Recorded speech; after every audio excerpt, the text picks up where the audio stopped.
예, 오늘 본문은 우리에게 잘 알려진 그 부자 청년의 이야기입니다. 본문에서 보신 것처럼 청년은 이제 주님께로 오죠. 그리고 내가 어떻게 무엇을 더해야 영생을 얻을 수 있을까 물어보고 주님이 그때 너가 한 가지 빠진 것이 있다며 가난한 사람들에게 너의 것을 팔아 다 나눠주라고 하죠.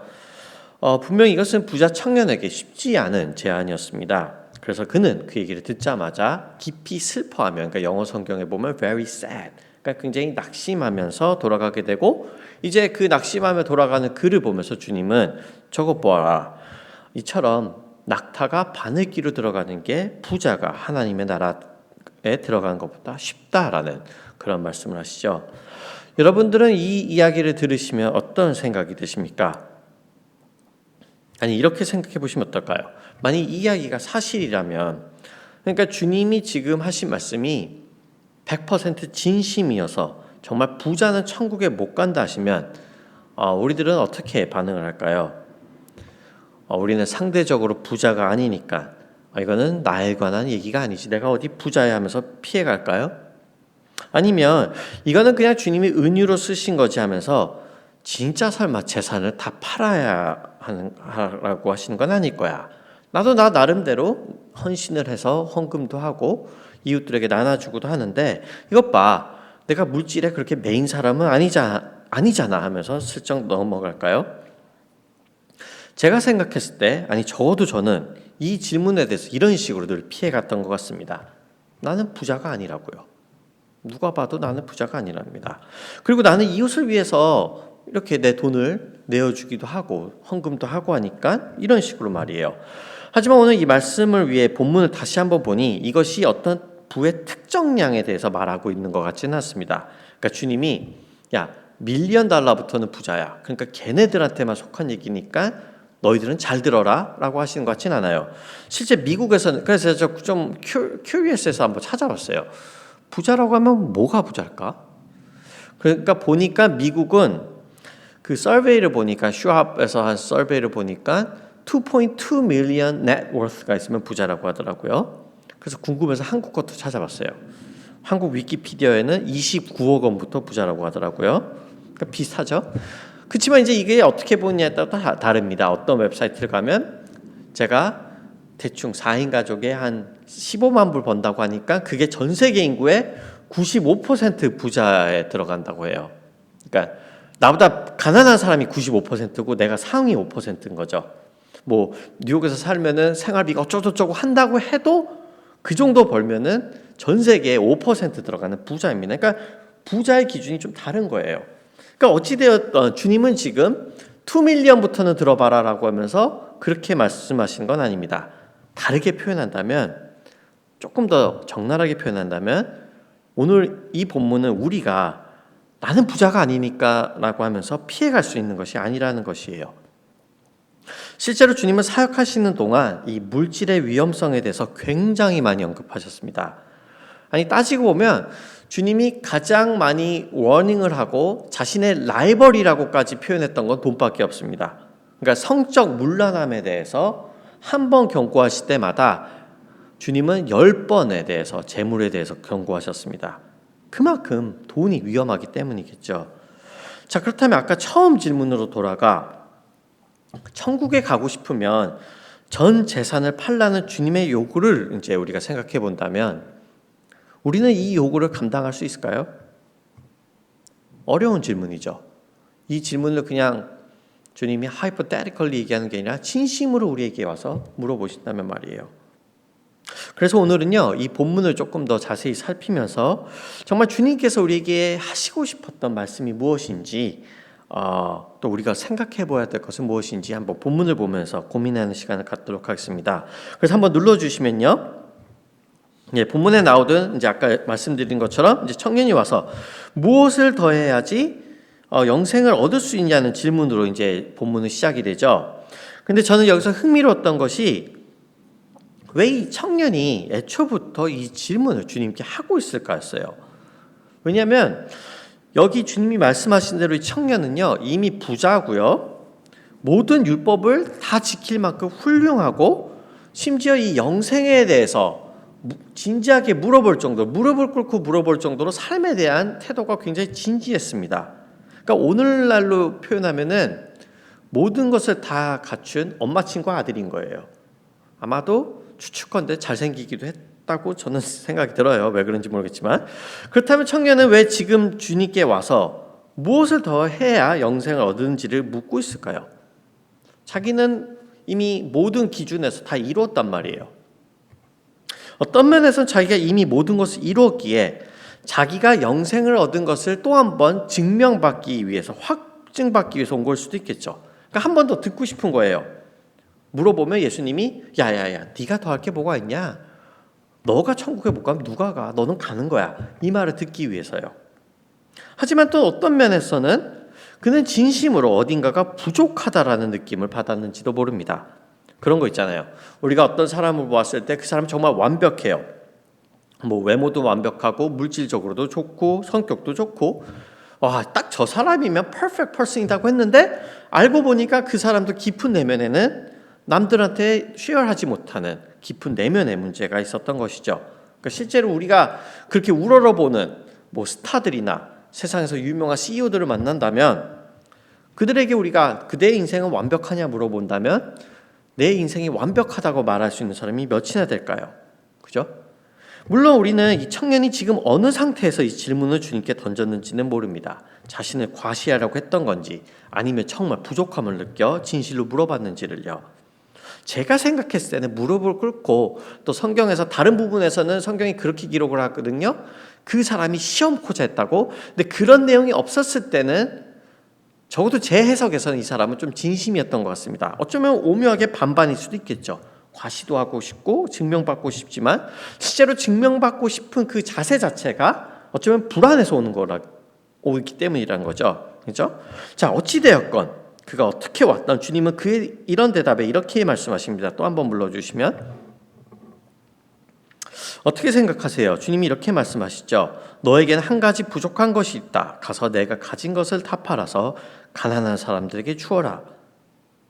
저는 우선 놀라웠던 점이요.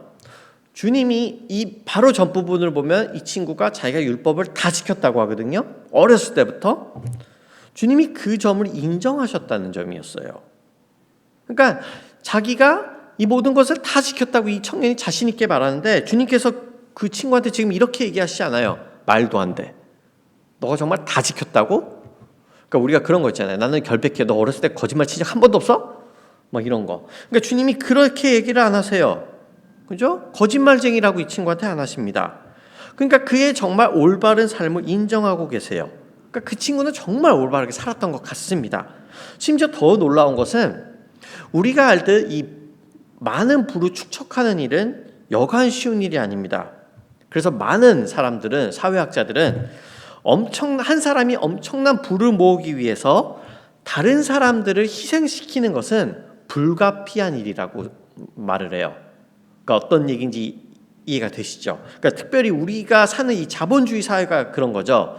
리소스가 있고 자본이 있는데 이게 무한한 게 아니라 어느 정도 한정돼 있어요. 그러니까 우리가 하는 것들은 자본주의 사회에서 그 한정된 자원을 누가 더 많이 먹냐라는 싸움을 하고 있단 말이에요. 그렇기 때문에 때로는 내가 가짐으로써 남에게 피눈물을 흘리게 할 수도 있는 거죠. 그러니까 때로는 많은 부를 가지면 그래서 의심을 받기도 합니다. 사람들이 질투를 받기도 해요. 저 인간은 분명 땅 투기했어. 뭐 등등요. 그렇죠? 그런데 보시듯 주님은 이 청년을 향해 그가 가진 그 부 자체로는 비난을 하지 않으세요. 혹은 그 방식에 대해서 끄집어내시지도 않습니다. 그러니까 부를 축적하는 것, 또 그거에 대한 방법이 한편으로 보면 건강할 수도 있다는 것이죠. 돈 자체가 문제는 아닌 것이에요. 하지만 그럼에도 불구하고 또 한번 눌러주시면 아까 우리가 보시듯이 주님은 부자가 하나님 나라에 들어가기는 어렵다 하십니다. 낙타가 바늘귀로 들어가는 것보다 더요. 그러니까 우리가 이 숙제를 어떻게 풀어갈까요? 예를 들어서 여러분과 제가 정말 피땀이 흘려서 아무에게도 눈물 흘리지 않게, 아무에게도 손해가 가지 않게 아주 정당한 방법으로 우리가 돈을 많이 모았습니다. 우리가 부자가 됐어요. 진짜 정당하게. 아무에게도 부끄럽지 않게. 그리고 그것들을 우리가 심지어 이웃들에게 나눠주기 시작했어요. 우린 굉장히 좋은 사람들이에요. 자비로운 사람들이에요. 그런데 결국 그거에 대한 예수님의 반응은 그래, 너 정직하게 돈 모았고 너 좋은 일도 굉장히 많이 하는 것 같아. 근데 너는 결국 부자여서 너는 천국에 못 가. 네 자산 다 팔아야 돼. 이렇게 나오시면 우리는 어떻게 대답을 해야 할까 하는 것이죠. 그러니까 이게 아이러니한 거예요. 잘못된 건 아닌데 갖고 있으면 천국에는 못 간대요. 지금 주님이 말장난하시는 게 아니고 주님이 진짜 이렇게 얘기하시는 거예요. 이게 어려운 질문이란 말이에요. 그렇죠? 실제로요, 이 질문은 굉장히 난제이기 때문에 지난 over the past centuries, 지난 몇백 년간 사람들은 이 난제를 해결하기 위해서 나름 많은 해석을 하고 노력을 했었습니다. 그래서 어떤 이들은 그런 이야기를 했어요.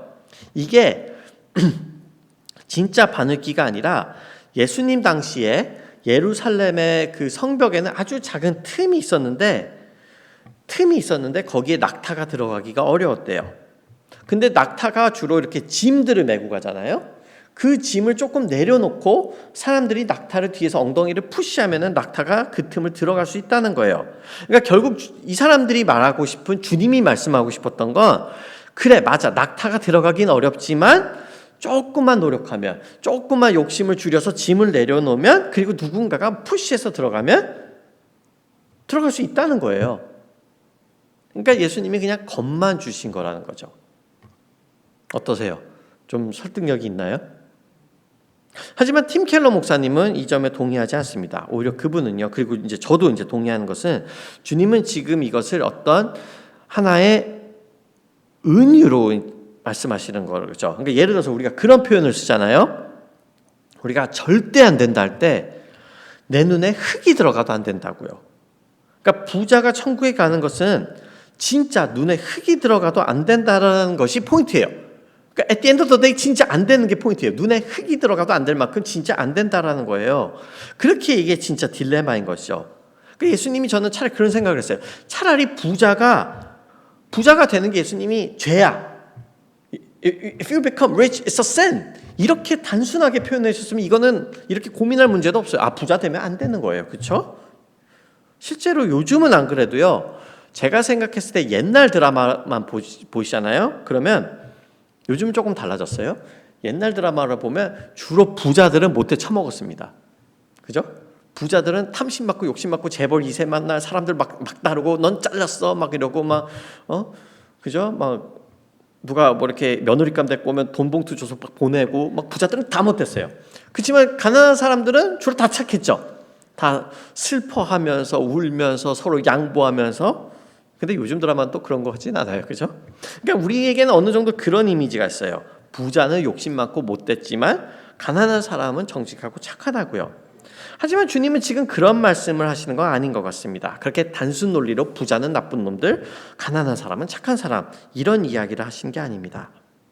자, 그렇다면은 주님이 이 말씀을 통해서 진짜 하고 싶었던 말씀은 무엇일까요? 제가 좀 더 드라마틱하게 아주 멋있게 이 얘기를 꺼내고 싶었는데 방법이 없어서 그냥 단순하게 나갈게요. 제가 생각했을 때 결국 주님이 하시고 싶었던 말씀은 아주 단순하게 돈은 진짜 위험하다라는 경고라 생각합니다. 그러니까 얼마나 위험하냐면 다시 한번 눌러주시면 예수께서 그들을 눈여겨보시고 말씀하셨다. 사람에게는 불가능하나 하나님께는 그렇지 않다. 하나님께는 모든 일이 가능하다. 사람에게는 불가능할 정도로 돈은 위험한 거예요. 하나님의 개입 없이는 가능하지 않을 정도로. 그래서 제가 이걸 잘 설명해 드려야 될 텐데요. 아까 보셨던 주님은 지금 이 청년에게 말씀하시죠. 너의 전 재산을 팔아 가난한 사람들에게 나눠주라고요. 그리고 나서 주님이 팔고 그냥 끝내는 게 아니라 한 가지를 더 요구하시는데요. 그것이 바로 또 한번 눌러주시면 이렇게 하시죠. 그리하면 내가 하늘에서 보화를 차지하게 될 것이다. 그리고 와서 나를 따라라. 다시 말해서 물질과 주님을 바꾸라는 말씀이죠. 저는 그래서 또 생각을 해봤어요. 만일에 주님이 이 포인트에서 야, 너 재물이 많잖아. 너 재물을 거의 다 나눠주고 나를 섬겨. 라고 했으면 청년이 어려워했을까라고요. 그렇지 않았을 것 같아요. 오히려 좋아하지 않았을까요? 자기가 있는 그 부로 예수님을 섬길 수 있다는 점이. 실제로 기독교 안에서도 이런 메시지가 많습니다. 막 선한 부자가 돼서 선한 영향력을 하라고요. 뭐라고 했더라? 이제는 까먹었어요. 옛날에 하도 제가 비판을 하고 다 외우고 있었는데 막 선한 부자, 청결한 부자, 뭐 등등등 매직월드가 있었는데 까먹었어요. 근데 저는 이게 최고의 콤보 같아요. 여러분들은 그런 생각 안 드세요? 좋은 일도 하고 주님도 섬겨요. 부자로서 많은 것들을 누리고 그거를 아주 여유 있게 펑펑 쓰면서 좋은 일 한다고 신문에도 나고 사람들이 우러러봐요. 이거만큼 좋은 콤보가 어디 있겠어요? 내가 선해서 돈을 벌었다. 정직해서 돈을 자, 제 말을 오해하시면 안 돼요.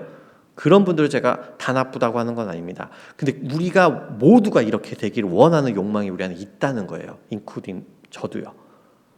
가난해서 예수님 섬기는 것보다 부자 돼서 물질로 너그럽다고 칭찬받으면서 섬기는 게 우리한테는 가장 아이디어라는 비전이에요. 그렇죠? 나쁠 게 뭐가 있겠습니까? 근데 문제는 그거죠. 이렇게 되면 무엇이 먼저가 될까요? 돈일까요? 하나님일까요? 당연히 하나님이라고 하고 싶죠. 그죠?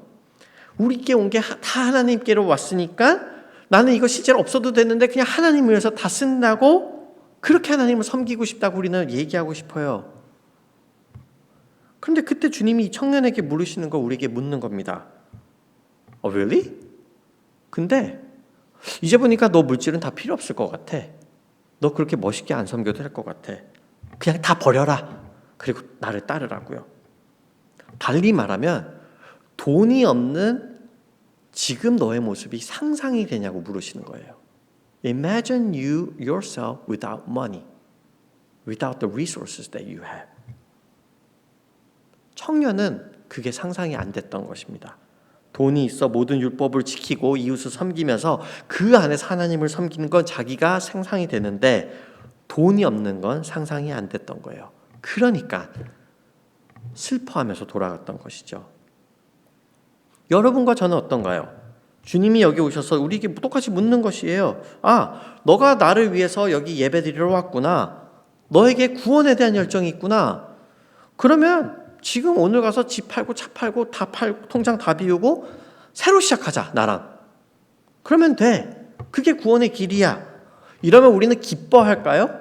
구원의 길을 찾았다고? 아니면 이 청년같이 슬퍼할까요? 너무 극단적인 예라는 생각 드실 수 있겠죠. 근데 저도 이게 극단적인 예이고 주님이 그냥 하시는 말씀이었으면 좋겠어요. 그냥 낙타가 짐 좀 내리고 좀 푸시하면은 들어갈 수 있는 그런 겁주시는 말처럼. 근데 주님은 지금 진심이십니다. 진짜 부자는 천국에 못 들어간다고 하세요. 이게 가능할까요? 우리가 부자 청년과 다르게 행동할 수 있을까요? 저는 적어도 제 자신을 봤을 때 그럴 수 없다는 생각이 먼저 들었습니다. 저도 부자 청년하고 똑같이 If he was saying what he's saying literally, 나는 부자 청년하고 똑같이 반응할 수밖에 없었을 것 같아요. 아니 지금도 주님이 이렇게 저에게 물으신다면 저는 어떻게 행동할지 모르겠어요. 이런 건 좀 안 물어봤으면 좋겠어요. 솔직히. 그렇기 때문에 거듭 말씀드리지만 우리에게 필요한 것은 또 한 번 눌러주시면 그래서 단순하지만 진리는 하나님의 개입이 필요하다는 것이에요. 너무 단순하지만 너무 정답인 것은 하나님이 아니면 이건 할 수 없다는 것이죠. 그렇죠? 한편으로 보면 좀 허무하죠. 뭔가 우리가 더 노력해야 될 것 같은데 그냥 기적이 필요하다는 점이. 그런데 저는 주님의 메시지가 바로 이 점 같습니다. 너희들은 돈을 이길 재간이 하나도 없다는 것이요. 아무리 율법을 지켜도 아무리 착한 일을 많이 해도 결국 이 땅에서 우리가 매일 우리 삶에 가장 영향을 주는 그 물질 앞에서는 그 어떤 인간도 이길 힘이 없다는 것이죠. 그래서 팀 켈러 목사님은 그래서 우리의 돈의 의존도를 측정할 수 있는 몇 가지 이제 질문을 던집니다. 한번 들어보시고 여러분도 어떻게 반응하시는지 한번 보세요. 첫째는 이런 질문이었어요. 당신이 갖고 있던 본래 있던 재산이 급작스럽게 줄어들게 된다면 걱정이 되는가? 둘째, 당신은 당신보다 못났다고 생각하는 사람이 당신보다 갑자기 월등한 부자가 돼버리면 조금 기분이 나빠지는가? 셋째, 당신은 언제라도 큰 액수를 기부할 수 있는가? 어떠세요? 첫째, 둘째, 셋째 중에 어떤 게 가장 마음에 걸리시나요? 둘째로 가면 여러분들은 놀부입니다. 저도 그런가요? 그렇죠? 그러니까 저는 이 안에 다 그린 플래그는 아니었던 것 같아요. 근데 저 중에 한 개라도 거슬리면 돈이 우리의 정체성의 가능성이 굉장히 높대요. 그러니까 너무 자연스러운 대답인데 그만큼 돈이 위험하다라는 것을 우리에게 알려주는 것이죠. 그래서 하나님의 개입이 필요한 것입니다. 우리 마음에는 돈보다 하나님을 사랑할 힘이 없다는 것이죠. 그렇지만 이제 우리에게 희망이 있는 것은요. 21절을 다시 한번 볼게요. 자, 21절 초반부를 한번 보시면 굉장히 눈에 띄는 모습이 있습니다. 그러니까 저는 되게 신기했던 게 주님이 그를 보고 사랑스럽게 여기셨다는 게 신기하지 않으세요? 보세요. 주님은 이제 곧 그에게 불가능한 일을 말씀하실 겁니다. 가진 것을 다 팔고 자신을 따르라고요. 그리고 주님은 아마 아셨겠죠. 내가 you lack one thing. 그리고 주님이 이 얘기를 하면 그 청년은 분명 나가 떨어질 걸 주님은 아셨을 거예요. 감당치 못한 것을. 그런데 왜 주님은 그를 사랑스럽게 여기셨을까요? 영어 성경으로 보면 love him이라고 나와 있어요. 오히려 너 같은 부자가 나를 따른다고? 너가 진짜 영생을 알아? 너가 정말 영생을 원해? 내가 이 한마디만 하면 너는 슬퍼서 돌아갈 건데? 그렇게 하면서 주님이 그를 사랑스러운 눈이 아니라 차갑게 봐야 되는 게 이 이야기의 자연스러운 전개 아니었을까요? 그런데 이 자연스러운 것을 리버스하는 게 바로 은혜이고 그리고 그것이 우리에게 희망인 것이죠. 저는 저 부자 청년이 곧 우리라는 생각이 듭니다. 저 청년처럼 우리는 하나님보다 먼저인 것들이 있어요. 오늘의 나로 만들어주는. 물론 그 중에서 가장 우리에게 유혹이 강한 건 물질이죠. 오늘 토픽대로. 우리는 그래서 우리 스스로 하나님을 선택할 수가 없습니다. 그래서 우리에게는 우리를 사랑스럽게 봐주시는 주님이 필요한 것이에요. 다시 말해 주님이 지금 저 청년을 잔인하게 하지도 못할 거 왜 물어보냐는 식으로 쳐다보셨으면 저 청년은 고사하고 여기 있는 우리에게도 희망은 없습니다. 하지만 주님은 스스로 올 수 없는 저 청년과 우리를 지금도 사랑스럽게 할 수 없는 우리가 해서 사랑하는 게 아니라 할 수 없는 우리를 사랑스럽게 보시는 것이에요. 그러니까 그렇게 말씀하신 거죠. 내가 알아. 너희들은 스스로 돈을 포기하고 나를 쫓을 수 없는 것을, 돈이 없는 너희들을 상상할 수 없는 것을, 그래서 내가 지금도 사랑으로 너희를 부르고 있다고요. 이런 주님의 부르심에 우리는 어떻게 응해야 될까요? 오늘 우리의 말씀의 컨클루전이 들어보니까 그럼 결국 부자도 된다는 거잖아. 결국 된다는 거네. 은혜면, 기적이 있으면. 이게 우리가 정말 같이 오늘 느껴야 될 메시지일까요? 저는 정말 우리가 그걸 느낀다면 제 스스로도 찔렸어요. 내가 만약에 오늘 at the end of the day 내 스스로 말씀 속에서 내가 그러면 부자도 된다는 거잖아. at the end of the day 이렇게 된다면 내가 나를 봤을 때 내가 은혜를 아는 사람이라고 표현할 수 있을까? 정말 그럴 때는 우리가 정말 구원받은 자인지를 의심해 봐야 될 수도 있겠죠. 실제로요. 우리를 이렇게 부르신 주님이야말로 부자 청년이었습니다. 아시겠지만 그분이야말로 하늘의 모든 영광과 부를 누리셨죠. 하나님의 아들이신 주님보다 더 많은 것을 누린 사람이 어디 있었을까요? 하지만 그분은 자신의 모든 것을 팔아, 전 재산을 팔아 우리에게 주셨습니다. 그분이야말로 정말 극심한 가난과 고통을 경험하셨죠. 우리로 하여금 돈이 없는 우리를 상상할 수 있게끔 말이에요. 말씀을 정리하려고 해요. 물질은 분명 우리에게 쉽지 않는 주제입니다. 모든 것을 다 지키고 모든 것을 다 누리는 그 완벽한 청년조차 그것만큼은 포기할 수 없었으니 말이에요. 우리에게도 이건 마찬가지겠죠.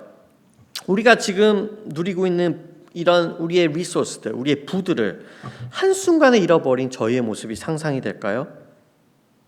예를 들어서 우리가 부를 잃어버렸고 주님이 우리에게 오세요. 그리고 우리가 슬퍼하고 있어요. 집을 잃어버려서, 차를 잃어버려서, 돈을 잃어버려서. 근데 주님이 그러시는 거예요. You still have me? 그럼 그게 우리에게 정말 위로가 될까요? 하지만 동시에 물질이 없는 나의 모습이 상상이 되지 않는다면, 물질이 없어서 살 자신이 없다면 우리에게 있어서 물질은요 이미 도구가 아니라 정체성이 되어버린 것입니다.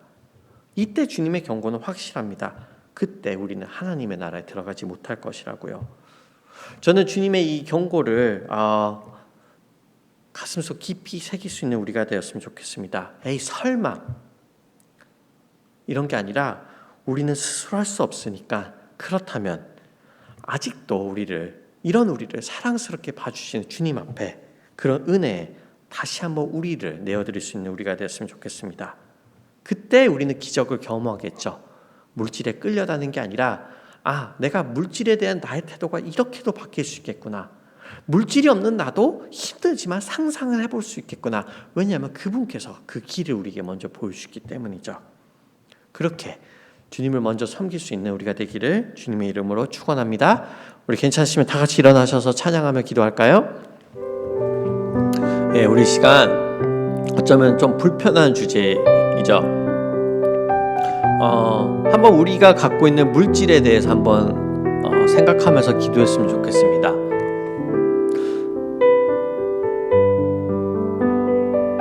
정말 우리는 물질 없이 살 수 있을까요? 다 잃어버렸는데 주님이 우리에게 왔을 때 You still have me, 너는 내가 있잖아 했을 때 그게 우리에게 기쁨이 될까요? 아니면 But still 이라는 대답이 우리에게 먼저 나오게 될까요? 이거는 우리에게 죄책감을 주려고 말씀드리는 건 아니에요. 하지만 at the same time 이게 주님이 우리에게 요구하시는 거는 맞는 거죠. 너희는 나를 따라야 되는 사람들이라고요.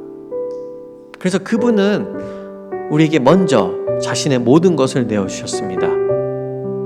모든 것을 다 팔아 우리를 그분의 핏값으로 사셨죠.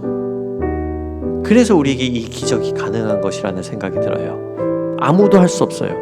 그 누구도 할 수 없지만 그 그리스도의 사랑을 알 때 우리가 갖고 있는 이 물질에 대한 의존도가, 물질에 대한 태도가 바뀔 수 있다 생각합니다. 우리 시간 우리가 함께 나눈 말씀 생각하면서 기도하는 시간 갖도록 하겠습니다.